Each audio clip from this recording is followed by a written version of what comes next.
Muy buenos días. Un placer llegar a vuestros hogares, a vuestras oficinas por este medio de Canvas.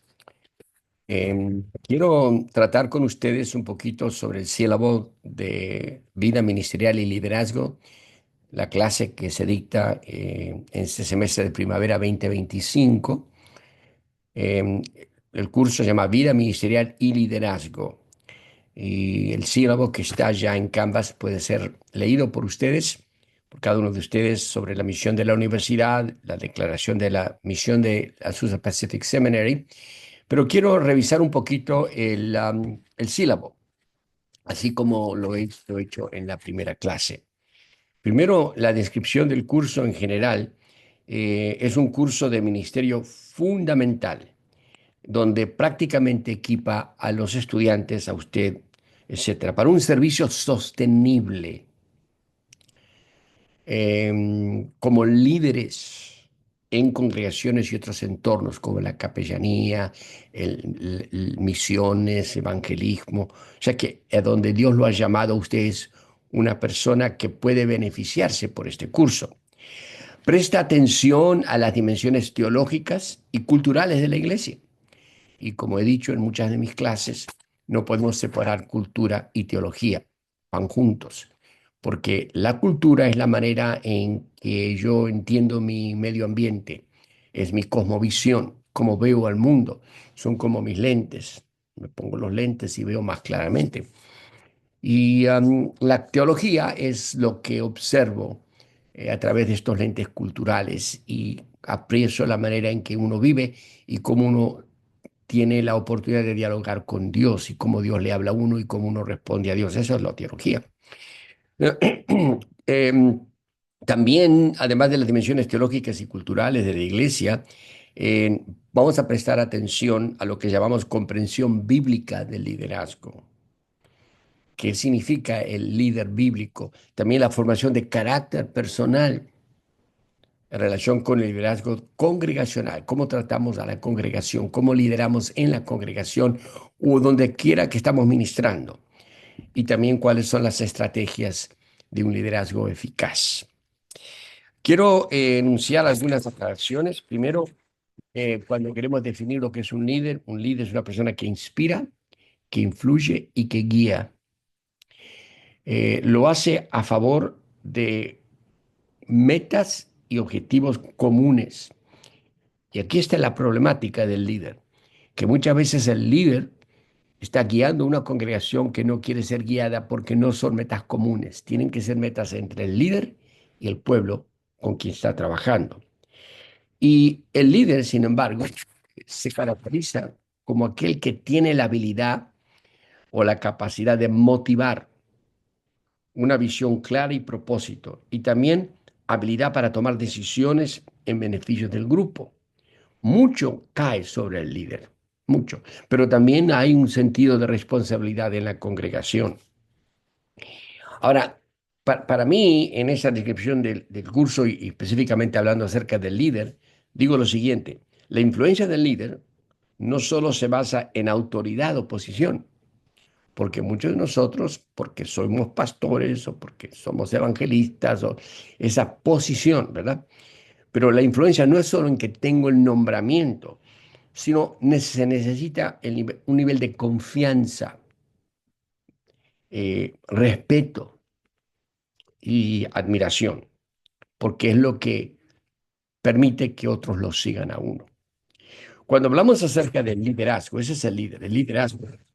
Decimos, como dice la literatura, y hay tantas definiciones del liderazgo como líderes, es el proceso de influir en un grupo de personas para lograr un objetivo común, inspirado y motivado al equipo hacia la acción. Implica habilidades de comunicación, empatía, visión y toma de decisiones, así como la capacidad de adaptarse y resolver conflictos.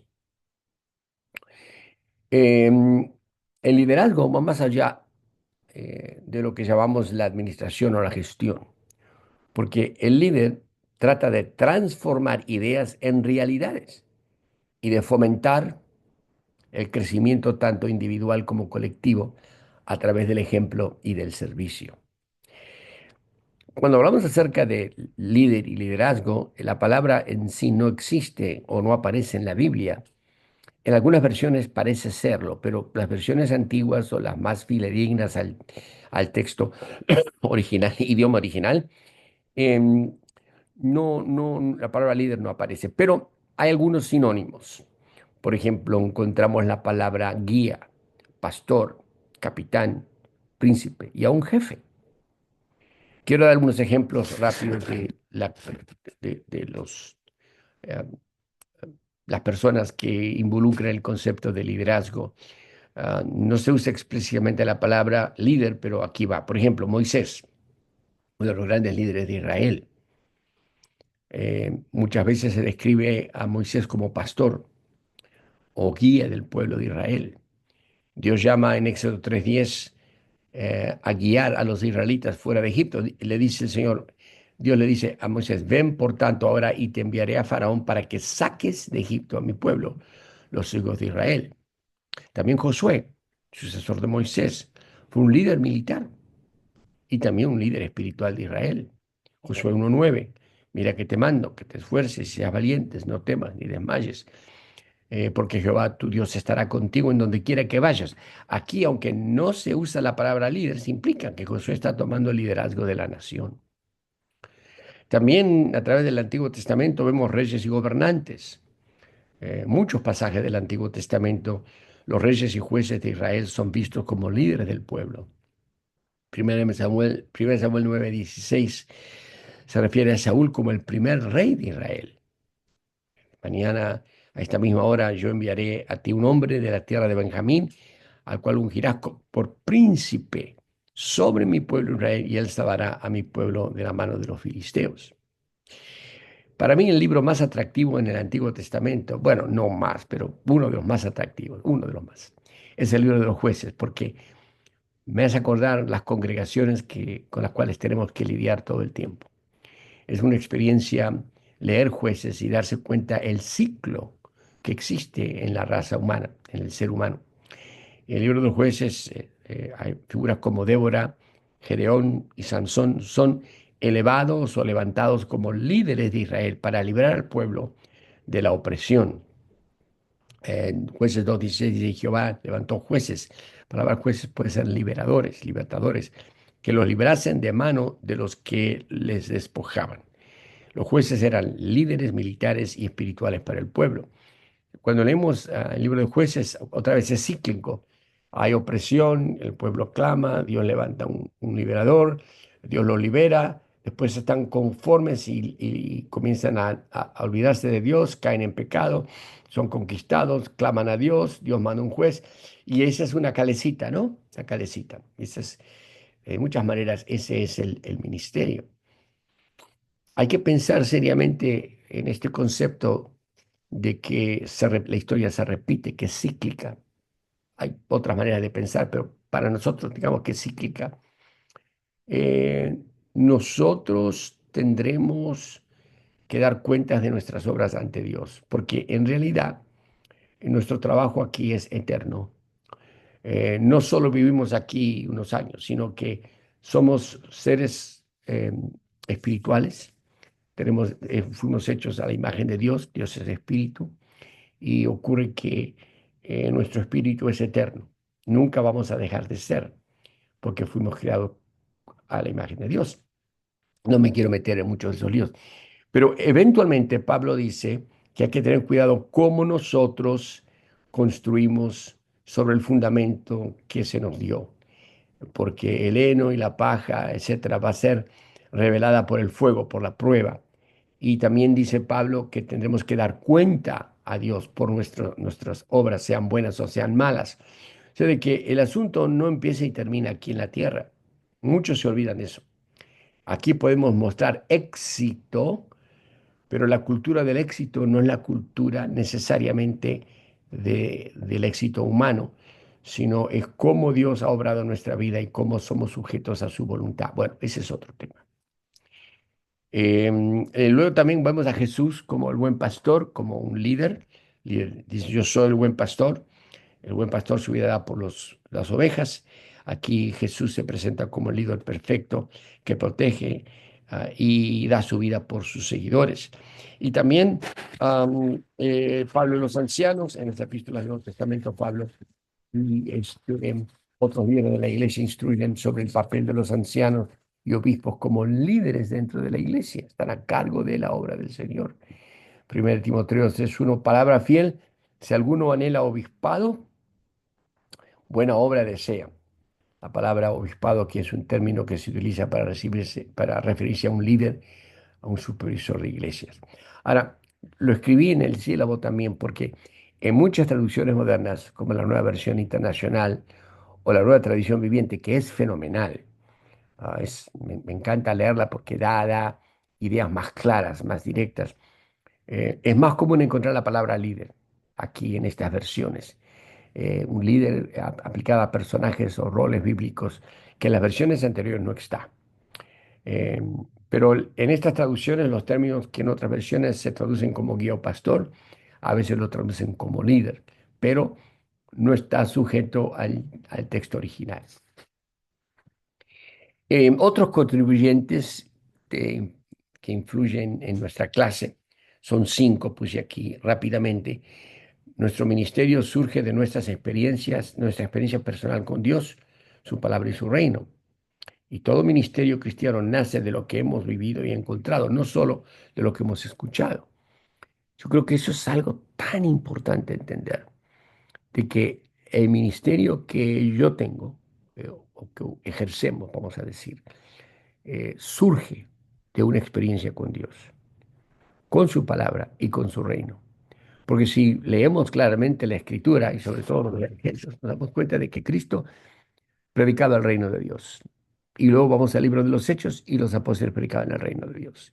Y vamos a las epístolas y es el reino de Dios. El reino de Dios es el lugar donde Dios ejerce su voluntad y no es opuesto.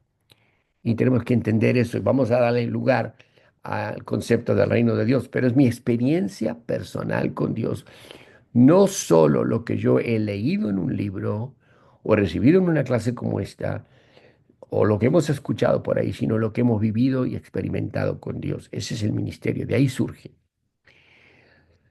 Segundo, ya creo que lo aludí al concepto del mensaje que compartimos en el reino de Dios, la realidad, la verdad y el poder de su persona y su reino, que es accesible aquí y ahora. Proclamamos a Jesús como el rey de este reino, quien anunció, mostró y enseñó esta realidad.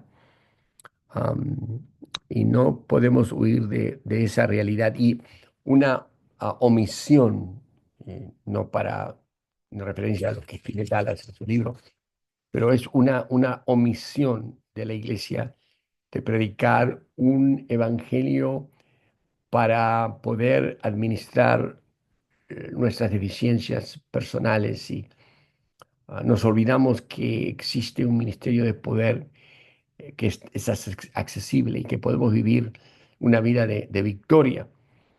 Dios no nos ha dado el espíritu de temor, sino de poder. Y ese espíritu de poder se encuentra en la aplicabilidad del reino de Dios viviendo y transmitiéndose en mi vida. Otra vez, la manera de ministrar es, número tres, la manera de ministrar es haciendo lo que Jesús hizo, siguiendo su ejemplo a través del discipulado. Tenemos que ser discípulos de Cristo. Servimos desde la comunidad, la iglesia. De ahí, fuera de la iglesia no hay salvación. Esa es, la iglesia está en el reino y nosotros tenemos este pedestal, esta posición, esta plataforma que es la iglesia, de donde predicamos las virtudes del reino de Dios. Y es lo que da testimonio de Dios en cada época, como pueblo de aquí reina Dios. Y el reino de Dios es su voluntad. Decimos también que nuestro contexto de ministerio abarca realidades espirituales. Ay, qué importante que es eso. Se nos pasa, se nos pasa. Eh, Me estoy refiriendo a tres o cuatro cosas. Primero, tenemos que recordar de que el Señor nos envió el Espíritu Santo y dice, y Él estará con nosotros para siempre. El Espíritu Santo nos acompaña para siempre, por toda la eternidad.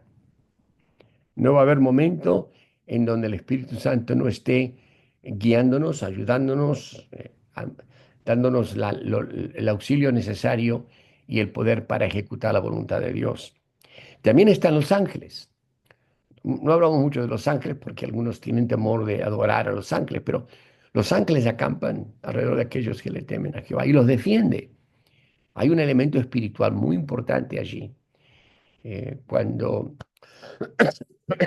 perdón, cuando el profeta estaba tranquilo y todo estaba bien en su corazón y por fuera había las fuerzas opresivas, el profeta le pidió a Dios que abriera sus ojos a su siervo y vio que había carrozas de fuego ardiente y un ejército innumerable en el rango invisible, ¿verdad? No tenemos que olvidar que ese es el contexto en que estamos nosotros abordando. El Espíritu Santo, los ángeles, un conflicto constante con Satanás, porque Él es el que se opone a nuestro trabajo. Sus agentes, los demonios, los sistemas del mundo, la política, la opresión, la persecución y también,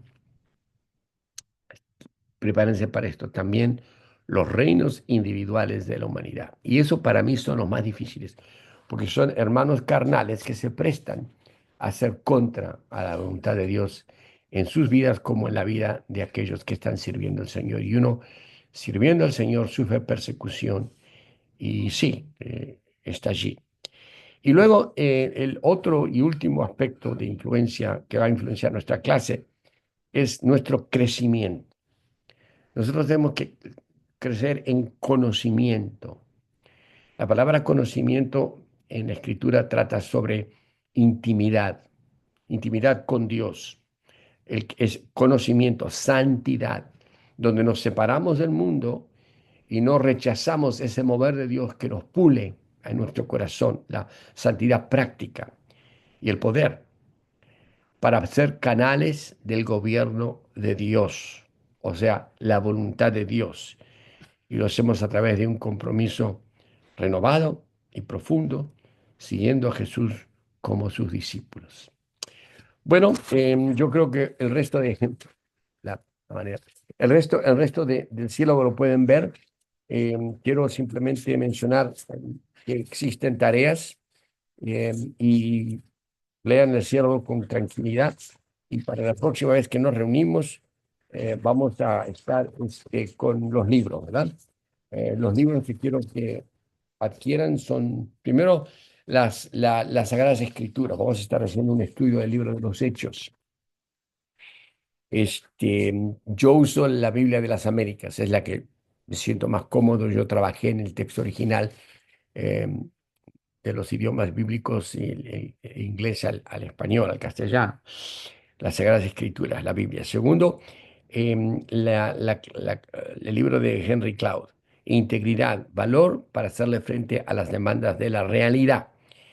Tercero, Dennis J., Los hábitos de Jesús. Practiquemos las disciplinas del maestro. Hay una cantidad de disciplinas em, que Dennis J. identifica en los evangelios. Yo les estoy pidiendo solo que ejerzan el capítulo 6, 13, 14, 16, 20, 28 y 29. Ahí está en el sílabo, lo pueden leer. Y luego Malthus, Realidades del Ministerio, solo el capítulo 4 y 5. Luego, algo que encontré este año que me pareció extraordinario en español, Dallas Willard, Nada me faltará, vive en la plenitud del Salmo 23. Y luego el último que lo pongo porque siempre me bendice Raúl Yocó, el líder conforme al corazón de Dios. Para mí es como un momento de espiritualidad, de devoción, ¿verdad? Ahora, la manera en que quiero que lean y respondan es que tienen que utilizar el diario de doble entrada. Y el diario de doble entrada está como parte de su ah, paquete en Canvas. Quiero que lo lean y si tienen preguntas la podemos hacer la semana que viene. Para la próxima semana lo que necesito es que lean el capítulo Hechos 1 y 2. Lo vamos a hacer en clase y vamos a leer la introducción de Willard a través de usando el diario de doble entrada para la próxima. Y luego, cuando llegamos al 21 de enero, vamos a tener el primer ensayo que se tiene que someter un día antes por Canvas y la lectura va a ser Hechos 3 al 14 en clase. Bueno, vamos a estar bastante ocupados. Lo importante es que sigan en la construcción del sílabo y todo va a ir muy bien. Y si tienen alguna pregunta, por favor no titubeen. Yo prefiero que si tienen preguntas, que me la hagan a través de un correo electrónico, es sone@apu.edu. Y así seguimos adelante. Bueno, bienvenidos. Nos vemos la semana que viene.